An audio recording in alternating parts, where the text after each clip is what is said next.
23వ అధ్యాయం. శ్రీరంగ క్షేత్రమును పురంజేయుడు ముత్తి నొందుత. అగస్త్యుడు మల్ల అతి మహాత్ముని గాచి ఓ ముని పొంగువ విజయం నందిన పురంజేయుడు ఏమి చేసినో వివరింపమని అడుగగా అతి మహాముని ఇట్లు చెప్పిరి. కుంభ సంభవ పురంజేయుడి కార్తీక వ్రతాచరణ ప్రభావం అసమానం బలోపేతుడే. అగ్నిశేషం సత్యశేషము ఉండకూడదని తెలిసి తన శత్రు రాజులందరినీ ఓడించి నిరాటముగా తన రాజ్యము ఏలొచ్చింది. తన యొక్క విష్ణుభక్తి ప్రభావం వల్ల గొప్ప పరాక్రమవంతుడు, పవిత్రుడు, సత్యాదీక్ష తర్పుడు, నిత్యానదాత, భక్త ప్రియవాది, తేజోవంతుడు, వేదాంగవేత్తవై ఉందను. మరియు అనేక శత్రువులను జయించి దశదిశ తన అఖండ కీర్తిని ప్రశంపచేసిన.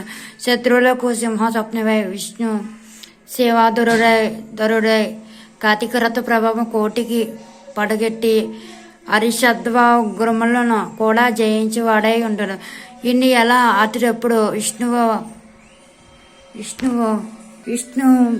భక్తుడుగా సదాసర తత్పురుషుల్లో ఉత్తముడై రాణించుచుండను. అయినను తనను తృప్తి లేదు. ఏ దేశమున, ఏ కాలమున, ఏ క్షేత్రమున, ఏ విధంగా శ్రీహరిని పూజించిన కృతారుడనగున అని విచారుచున్నగా ఒకనొకప్పుడు తన శరీరవాణి పురంజయ కావేరి తీరమున శ్రీరంగ క్షేత్రం ఉన్నది. దానిని 2వ వైకుంఠమని పిలిచింది.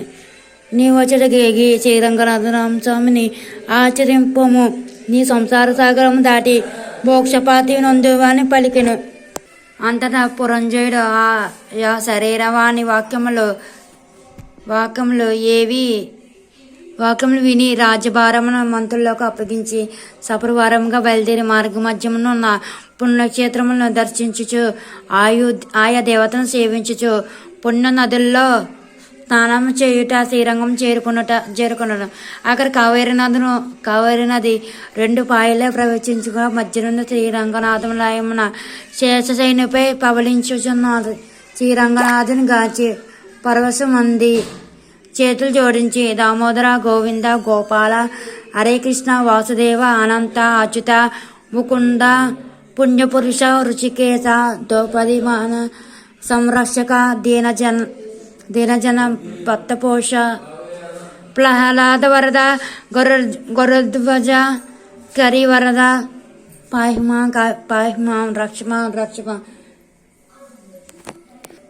రక్షమాం దాసోహం పరమాత్మ దాసోహం అని విష్ణు సూత్రం పట్టించి కార్తీక మాసం అంతయో శ్రీరంగమునందే గడిపి తదుపరి సపరివారముగా అయోధ్యకు బయలుదేరారు.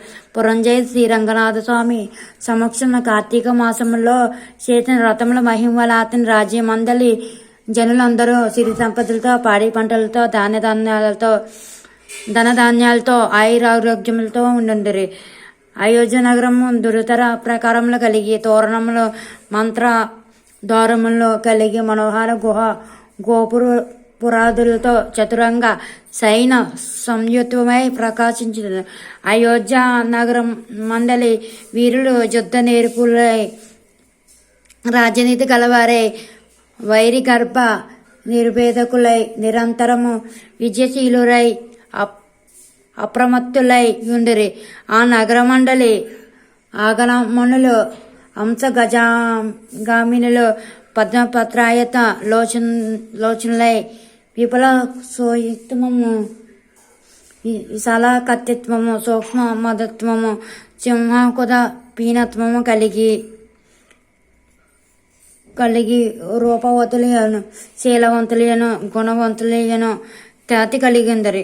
ఆ నగరమందలి వెలయాడు నృత్యగీత సంగీతాది కళా విశారదులై, ప్రౌఢులై, వయగుణ రూప లావణ్య సంపన్నులై, సదా మోహన అంశాలకృత ముఖ శోభితాలై యుండిరి. ఆ పట్టణ కులాంగులలో ప్రతి శుశ్రూష పరాయిలై, సద్గుణాకారై, భూషితులై, శిథిలాసల ఆసోలాస పులికాంకిత శరీరై ఉండును.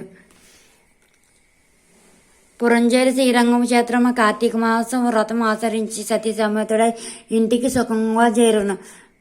పురంజయుని రాక వీని పౌరాజనాదులు మాంగళ్యవాద తుర్యధనులతో యుద్ధ రేగి నగర ప్రదక్షిణ చేసి నిజాంతపురమున ప్రవేశపెట్టిరి. అతడు ధర్మాభిలాషి అయి దైవభక్తి పరాయణుడై రాజ్యపాలన మోసరించునచు కొంతకాలము గడిపి వృద్ధాపం వచ్చితే హవీక వాంఛలను వదులుకొని తన కుమారునికి రాజ్యభారమును అప్పగించి పట్టాభిషిక్తుని చేసి తన వాన ప్రస్థాన శ్రమను స్వీకరించి అరణ్యమును కైగను. అంతటా వాన ప్రస్థానమందు కూడా ఏటేటా విధముగా కార్తీక వ్రతం ఆచరించుచు క్రమక్రమంగా శరీరం మూడగుచితే మరణించి వైకుంఠముకు పోయెను. కావున ఓ అగస్య, కార్తీక వ్రతం అత్యంత ఫలప్రదమైన మహత్యము కలది. దానిని ప్రతి వారును ఆచరించవలెను. ఈ కథ చదివినప్పుడు వినివారికి కూడా వైకుంఠ ప్రాప్తి కలుగును.